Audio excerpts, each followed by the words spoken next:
जय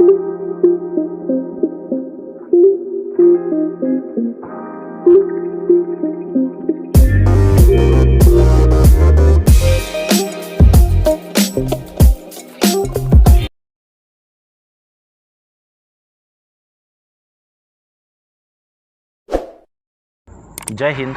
मैं धीर सिंह आप लोगों का स्वागत करता हूं आपके अपने educational YouTube channel SDS GS research centre में।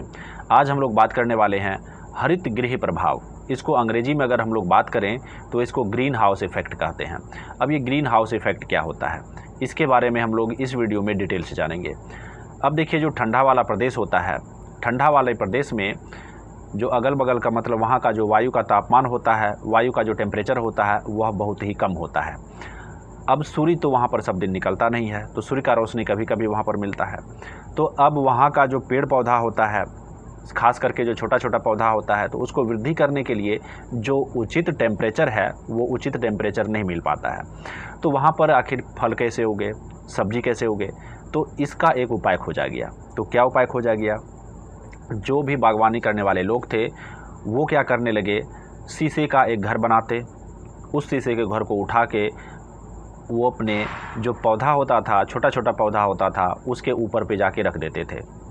अब क्या होता था, जब कभी भी सूर्य निकलता था या निकलता है, तो वो सूर्य का जो प्रकाश है उस बॉक्स से होते हुए, उस ग्लास से होते हुए कहाँ पर पहुँच जाता है, तो उस पौधे के पास तक पहुंच जाता है। और जैसे ही पौधे तक पहुंचता है तो वहां पर हीट का फॉर्मेशन होता है। अब हीट का जब फॉर्मेशन होता है, तब फिर से प्रकाश जब वहां से परावर्तित होता है, तो प्रकाश तो वहां से निकल जाता है। यानी कि वो जो शीशा वाला जो घर रखा हुआ था, उस शीशे वाले घर से प्रकाश तो निकल जाता है, लेकिन वो जो हीट का जो फॉर्मेशन हुआ है, वो हीट नहीं निकल पाता है। तो वो हीट वहीं पर ट्रैप होकर रह जाता है, फंस कर रह जाता। तो इससे उस पौधे को जो उचित टेम्परेचर था अपना वृद्धि करने के लिए, वो टेम्परेचर उसको वहाँ पर मिल जाता है। तो इस प्रकार से फिर दोबारा जब कभी सूर्य निकलता है तो फिर से यही प्रोसेस होती है। तो यही है हमारा हरित गृह, या इसको बोलिए ग्रीन हाउस, या तो इसको ग्लास घर भी बोलते हैं। तो इसी के आधार पर हमारा यहाँ पर देखा गया कि कुछ गैसें हैं जो हमारे वातावरण में मौजूद हैं। ये गैस क्या करती है, इस गैस की जब मात्रा बढ़ती है तो वो क्या करती है, एक क्लस्टर बना लेती है। क्लस्टर बना लेने का मतलब क्या हुआ कि एक बादल बना लेती है।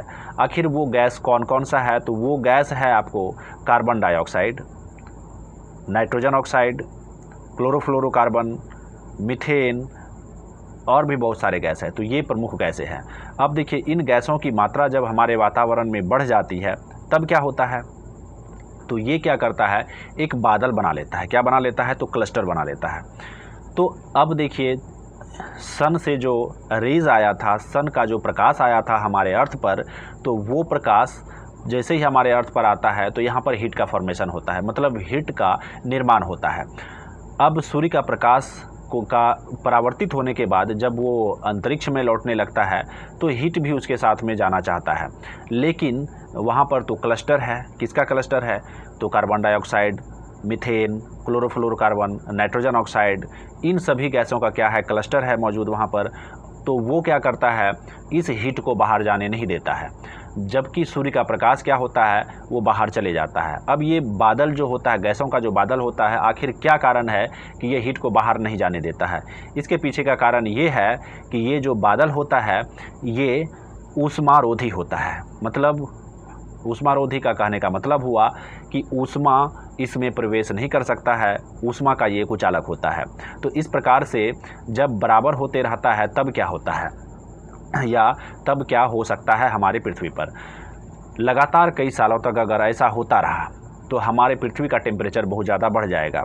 हमारे साइंटिस्ट लोगों की माने तो उनका कहना है कि अगर इसी प्रकार से ये जो गैस है इसका क्लस्टर का फॉर्मेशन होते रहा तो आने वाले 25 से 30 साल में हमारा जो पृथ्वी है इसका औसत जो तापमान है, जो औसत टेम्परेचर है, वो क्या हो सकता है, तो 4 से 5 डिग्री बढ़ सकता है।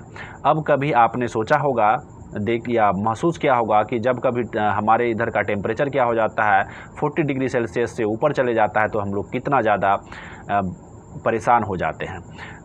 अगर मानिए कि ये 4 से 5 डिग्री का टेम्परेचर अगर हमारे सारा पृथ्वी का औसत तापमान का बात कर रहा हूँ, जबकि बहुत सारे जगह में एक्चुअली में क्या होता है कि इससे भी ज़्यादा टेम्परेचर हो चुका है। लेकिन औसत तापमान की अगर बात करें, औसत तापमान में सभी जगह का तापमान को सभी जगह के तापमान को क्या कर दिया जाता है, तो मिला के निकाला जाता है। जैसे मान के चलिए हमारा इंडिया का टेम्परेचर ले लिया, फिर पाकिस्तान का टेम्परेचर ले लिया, फिर अमेरिका का टेम्परेचर ले लिया, चीन का टेम्परेचर ले लिया, सभी का टेम्परेचर को क्या कर देता है, ऐड कर देता है। फिर उसको जितना कंट्री लेता है उसे डिवाइड कर देता है, तो वहाँ का हमारे पूरे पृथ्वी का, हमारा जो पूरा अर्थ है, इसका एवरेज टेम्परेचर निकल जाता है। अब जब सारा ये जो एवरेज टेम्परेचर है, इस एवरेज टेम्परेचर में क्या हो 4 से 5 डिग्री सेल्सियस का वृद्धि हो जाए, तो समझ सकते हैं क्या हो सकता है। और वैज्ञानिक के अनुसंधानों की माने या वैज्ञानिक की माने तो वो कहता है कि अगर हमारे पृथ्वी का औसत टेम्परेचर 3.5 डिग्री सेल्सियस से बढ़ा, तो हमारा जो अर्थ पर जो ग्लेशियर है, जो कि पोल्स पर ग्लेशियर है, वो क्या हो सकता है, तो पिघल सकता है। और पिघलने से क्या होगा, ग्लेशियर पिघलने से हमारा जो सी का लेवल है, मतलब समुद्र का जो जल स्तर है, वो बढ़ सकता है नहीं बल्कि वो बढ़ेगा। तो आखिर समुद्र के लेवल बढ़ने से हम लोगों को हानि क्या है, तो जब ये समुद्र में जल का जब लेवल बढ़ जाएगा, तो उसके अगल बगल में जो द्वीप होगा या उसमें जो भी आइलैंड होगा या उसके अगल बगल में जो कंट्री होगा, सारा का सारा कंट्री क्या हो जाएगा, डूब जाएगा। तो क्या सिर्फ इतना ही नुकसान होगा मानव को? नहीं, बल्कि और भी जलवायु संकट गहराएगा। जलवायु संकट में क्या गहराएगा, बेमौसम बरसात होगी और बहुत ही ज़्यादा बरसात होगी, बहुत ही ज़्यादा तेज़ी से हवा चलेगी, आंधी तूफान कभी भी आएगी, और इतनी ज़ोरों के आंधी तूफान आएगी शायद किसी ने अपने जीवन में भी नहीं देखा होगा। तो इस तरह का परिवर्तन हो सकता है। अब देखिए ये जलवायु परिवर्तन आखिर क्या है। इस जलवायु परिवर्तन के बारे में हम लोग समझते हैं। जैसे देखिए हज़ारों वर्षों से हमारा जो पृथ्वी का जो औसत तापमान था, वो कुछ निश्चित टेम्परेचर पर बना हुआ था। मान के चलते हैं कि हमारा जो पृथ्वी का औसत टेम्परेचर है हज़ारों सालों से 40 डिग्री सेल्सियस पर बना हुआ था। लेकिन अब ये जो औसत तापमान है वो बढ़ने के कगार पर आ गया। खास करके ये जो 4 से 5 साल में है, ये औसत तापमान में काफ़ी ज़्यादा इसमें वृद्धि हुई है। अब इस औसत तापमान की वृद्धि होने से क्या हो सकता है, अभी हम लोगों ने जाना, और आगे भी हम लोग वीडियो में देखेंगे। इस एक वीडियो में मैं इसको नहीं रखूँगा, बल्कि आगे भी इस पे एक वीडियो बनाऊँगा। अब देखिए इस ओर ब्रिटेन ने क्या कदम उठाया, यानी कि जलवायु परिवर्तन को लेकर ब्रिटेन ने एक काफ़ी अहम कदम उठाया। अब ब्रिटेन में, या बोल लीजिए तो ब्रिटिश में, क्या हुआ कि उसके जो विपक्ष के नेता लोग थे, उन्होंने जलवायु संकट को देखा, भांपा, और उन्होंने एक प्रस्ताव रखा अपने संसद में कि इस जलवायु परिवर्तन से निपटने के लिए हम लोगों को आपातकाल की घोषणा करनी चाहिए। तो आखिर उन लोगों ने ऐसा क्यों किया, आखिर उन लोगों ने ऐसा बिल पेश क्यों किया? इसलिए किया कि ताकि दुनिया भर में ये जो क्लाइमेट चेंज हो रहा है, जलवायु में जो परिवर्तन हो रहा है, इस ओर ध्यान जाए, मतलब ध्यान आकर्षित करने के लिए, सभी देशों का ध्यान आकर्षित करने के लिए उन्होंने ऐसा किया। जब इसको पेश किया गया वहाँ के संसद में, तो वहाँ पर इस पर 11 दिनों तक वाद विवाद चला।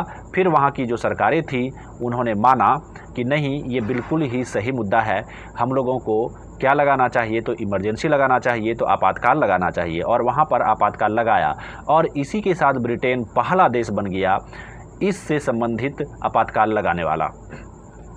तो ब्रिटेन का जलवायु परिवर्तन के इस ओर कदम की अगर बात करें तो इसकी सराहना करनी चाहिए और सारे देशों का इनका अनुकरण करना चाहिए। लेकिन बहुत सारे या कुछ देश ऐसे हैं जहां पर कि राजनेता लोग इस पर बात तो करते हैं, लेकिन जब पूंजी जुटाने की बात आती है तो भविष्य पर छोड़ दिया जाता है, जबकि उसको ऐसा नहीं करना चाहिए। जितनी बातें बनाते हैं, जितनी बातें करते हैं, उतना काम नहीं करते हैं। अगर जितनी वो बहस में समय बिताते हैं या बहस करते हैं, उतना अगर काम करें तो हमारे पृथ्वी का कल्याण हो सकता है।